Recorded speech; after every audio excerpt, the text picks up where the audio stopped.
সম্মানিত ভিউয়ার্স, কেমন আছেন সবাই? আশা করি সবাই ভালো আছেন। তো আজকে নতুন একটি বিষয় নিয়ে আপনাদের সাথে কথা বলতে যাচ্ছি। তো সেই বিষয়টি হলো ডাক্তার মিজানুর রহমান আজহারীকে নিয়ে কিন্তু ভালো একটা সমালোচনা চলতেছে। তো এই বিষয় নিয়ে কথা বলতে চাই। তো ইদানিং কিন্তু মিজানুর রহমান আজহারী অনেকদিন পরে কিন্তু দেশে আসার পর কিন্তু বিভিন্ন জায়গায় কিন্তু সে কিন্তু অনুষ্ঠান করতেছে। তো এটা কিন্তু অনেকের কিন্তু গায়ে লাগতেছে, যারা বক্তা আছে তাদের, বিশেষ করে যারা বক্তব্য দেয় আরকি, বিভিন্ন ধরনের ফতোয়া দেয় তাদের কিন্তু গায়ে লাগতেছে। তো ডাক্তার মিজানুর রহমান আজহারী কিন্তু অনেকদিন যাবত কিন্তু দেশে কিন্তু কোনো মাহফিল পরিচালনা করেনি, তিনি দেশের বাইরে ছিলেন।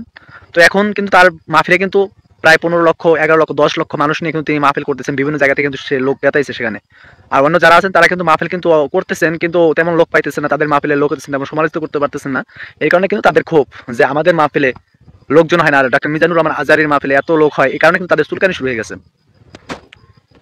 তারা নানা ধরনের ষড়যন্ত্র চালাইতেছে কিভাবে আবারও এ দেশ থেকে ডাক্তার মিজানুর রহমান আজহারীকে সরিয়ে দেওয়া যায়। এই জন্য আমাদের সচেতন থাকতে হবে। একজন ইসলামিক ব্যক্তিত্ব, যিনি সারা বিশ্বে তার প্রচারণা চালাইতেছেন এবং ওয়াজ মাহফিল করতেছেন, কিন্তু এই সাধারণ কয়েকটা মানুষের জন্য আমাদের মহান একজন মানুষ ডাক্তার মিজানুর রহমান আজহারীকে দেশ যেন না ছাড়তে হয়। তাকে আমরা ইসলামের জন্য ভালোবাসি। তো আমাদের ভাই, মানে এক কথায় তিনি আমাদের ভাই। আমরা ভাইকে ছাড়া যেমন থাকতে পারি না, তেমনি তিনি আমাদের ইসলামের একজন লড়াকু ভাই।